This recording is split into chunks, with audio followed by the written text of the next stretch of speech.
court could find you guilty and sentence you up to 20 years in prison and up to a $10,000 fine? Yes. Welcome back to the courtroom, and buckle up, because this one's not your typical plea hearing. Today, we're watching State versus Brianna Gonzalez, a young defendant facing a second-degree felony robbery charge in Bexar County. Now, robbery isn't just a grab-and-go offense, it's a violent felony that can carry up to 20 years behind bars. But here's the twist. Gonzalez isn't fighting the charge head-on, she's applying for deferred adjudication.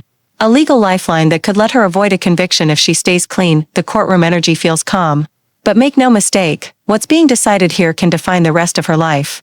Watch closely as the judge walks Gonzalez through a maze of legal rights, financial penalties, and the fine print of a plea deal capped at 6 years. Question for you, if you were in Gonzalez's shoes, would you take the deal? Or risk a trial that could land you in prison for 2 decades? Let's get into it. Probation, this is an application. Court is calling 2025 CR 008222, State versus Brianna Gonzalez. Can I have parties announced? Jason Garahan for the state, Your Honor. Todd Lessard for Brianna Gonzalez. And are you Miss Gonzalez? Yes, Your Honor. Counsel, have you received all discovery? Did you review it with your client? Yes, Your Honor. Court will find that the state is in compliance with discovery. Ms. Gonzalez, did you review the application for deferred adjudication with your attorney? Yes, Your Honor. Did you understand it and sign it? Yes, Your Honor. Did you review the true bill of indictment with your attorney? Yes, Your Honor. Did you understand it? Yes, Your Honor. Counsel, do you waive the reading of the indictment? We do, Your Honor. State, are you proceeding on the indictment as presented? We are, Your Honor. Ms. Gonzalez, did you review the court admonishments with your attorney? Did you understand it and sign it in all the appropriate places? Yes, Your Honor. Did you understand you're charged with robbery? That's a second-degree felony. Range of punishment is anywhere from 2 to 20 years in prison and up to a $10,000 fine. Yes. If you have a plea bargain agreement with the state, the court does not have to follow your plea. If for any reason the court does not follow your plea and gives you more than you bargained for, the fact that you entered a plea will not be used against you, and you will be allowed to withdraw your plea. You have a right to jury trial, a right for you or your attorney to cross-examine and confront any witnesses the state will call, and the right to remain silent. Did you understand by entering this plea you were giving up those rights? Yes, Your Honor. And did you intend to give up those rights and enter into a plea in this case? Yes, Your Honor. Did you understand if the court were to grant your application for deferred adjudication, if for any reason your deferred adjudication were revoked, the court could find you guilty and sentence you up to 20 years in prison and up to a $10,000 fine? Yes, Your Honor. And I'm sorry, counsel, if you can hand me that trial court certification back. I thought y'all had an agreement on the resolution. Counsel, has your client been able to provide you with any defenses? She has, Your Honor. Do you believe she has a rational as well as a factual understanding of the charges against her? I do. Do you believe she's currently competent and was legally sane at the time of the offense? I do, Your Honor. Ms. Gonzalez, has anyone threatened you, coerced you, or placed you in fear to get you to enter this plea? No, Your Honor. Anyone promised you anything other than the plea? No, Your Honor. Are you satisfied with the way you've been represented? Yes, Your Honor. Did you understand by entering this plea, if you're not a U.S. citizen, you could be deported, not allowed to re-enter into the United States, and denied naturalization? Yes, Your Honor. Court will find that defendant has knowingly and voluntarily waived her right to jury trial. Did you review the plea bargain page with your attorney? Did you understand it? Yes, Your Honor. According to the plea, punishment is to be assessed at a cap of 6 years in the prison. There's a $2,000 fine. The state is silent on your applications. There's to be restitution of $2,000 to the complainant. They will take in consideration 2025 CC 003927. Did you understand that to be the plea? Yes, Your Honor. Defense? Yes, Your Honor. State? It is, Your Honor. Did you review the waiver of appeal paragraph with your attorney? Did you understand it and sign it in both places? Yes, Your Honor. Did you understand by signing that you're waiving your right to appeal? The only items that can be appealed are written pretrial motions that have been filed, heard, and ruled upon by the court. Did you understand? Yes, Your Honor. Counsel, are there any such motions? No, Your Honor. Outside the agreement, there's to be no contact with the complainant. Did you understand that's a recommendation from the state and the court does not have to follow those recommendations? Yes, Your Honor. Then to the offenses charged, how do you plead? Guilty, not guilty, or no contest? Contest. State any evidence. Yes, Your Honor. State Exhibit number 1 with all of its attachments. No objections. State you may be excused. Thank you. Did you review the waiver and stipulations with your attorney? Did you understand it and sign it in all the appropriate places? Yes. Again, did you understand you have a right to jury trial, a right for you or your attorney to cross-examine and confront any witnesses the state would call, and the right to remain silent? Yes, Your Honor. Did you understand that today the state will be presenting evidence in the form of witnesses' statements and police reports? But most importantly, there'll be no live testimony. Did you understand? Yes, sir. Court will find that defendant has knowingly and voluntarily waived and consented to stipulation of testimony and stipulations. Court will accept into evidence states exhibits 1 and attachments and review the same.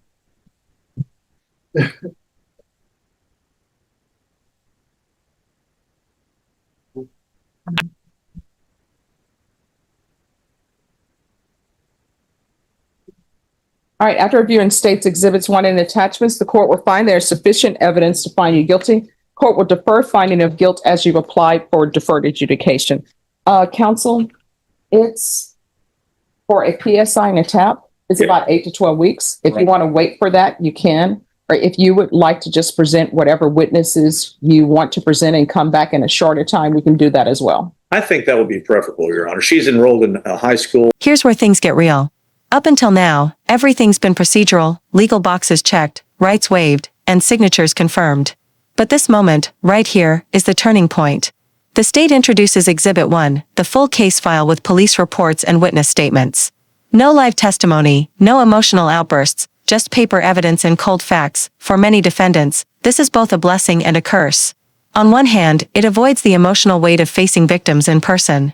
On the other, it leaves the entire case resting on written accounts that can't be cross-examined in real time. Still, Gonzalez's choice to plead no contest means she's not admitting guilt, but also not fighting the charge, a strategic move that says, I'll accept responsibility, but I'm not confessing. And notice the judge's precision. Deferring a finding of guilt isn't the same as innocence. It's a pause button.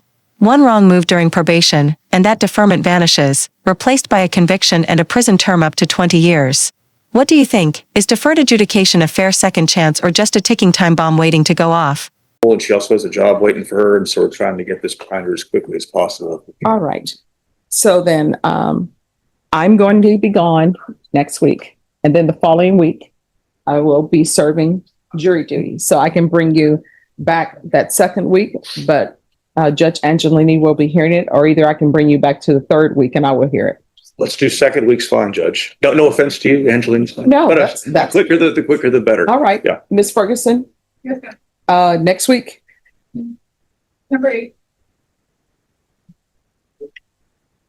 And your plea on that was a no contest plea. Is that correct? Yes, sir. All right. Thank you. All right. So we'll bring you back on September 8th. Is it a PSI or just sentencing? No, it's just sentencing. They waived PSI and TAP evaluation. Thank you, Your Honor. Now, I can tell you with regards to that, maybe Angelini will hear it, maybe he will not hear it since the PSI has been waived. But, Oh, We well, will if, see. you think that's a risk, then maybe. well, I mean, I don't know. So we'll have it. Well, if brought back. he doesn't hear it, then we can just do it next week. Yes. Okay. All right. Thank you. Thank you, Judge. May I be excused? Yes.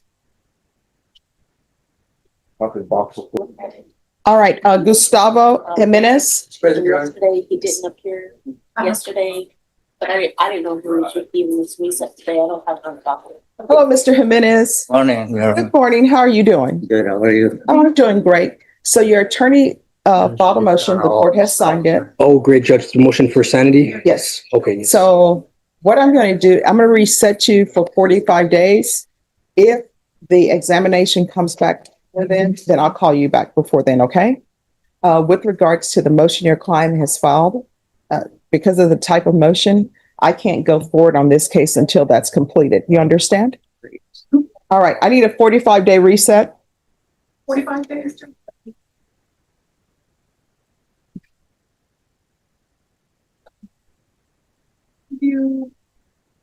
I can do October 6th.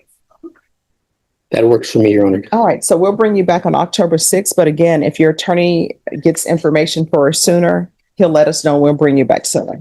All right, thank you. Do you have any questions about anything? All right. I want to say that I passed the DRB test, the dangerous review, Mhm. board test and stuff. Oh, that's good. And I was You know, I about used to do a lot of mental health cases. So that's a great step. I gave a couple piano concerts over there too. Oh, wow. Master pianist, So you play, oh my gosh. So what classical? classical, rock, everything. Oh my gosh. Okay. Once you're released and when you're back in society, Wherever you're playing at, you let me know, I'll show up. Well, I wanna go back to be a choir director at church. I used to do that.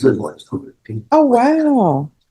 Well, let me just tell you, you can get that. Okay. All right. Thank you. You're welcome. Have a good day. Oh, you too. So let's break down what just happened. Brianna Gonzalez pled no contest to second-degree felony robbery and walked out today without a conviction, for now. The judge deferred her guilt and set her up for sentencing, meaning her future depends entirely on her compliance and conduct over the coming months. Deferred adjudication is essentially the justice system saying, "We're watching, prove you deserve another shot." This case highlights a fascinating balance, accountability versus rehabilitation. Gonzalez is young, working, and back in school. The court's clearly giving her a chance to rebuild. But one misstep, and that deferred deal flips into a full-blown felony record. If you found this courtroom moment as fascinating as we did, hit that like button, share your thoughts in the comments. Do you think she deserved a second chance? And don't forget to subscribe for more real courtroom breakdowns, shocking rulings, and raw moments of justice in action.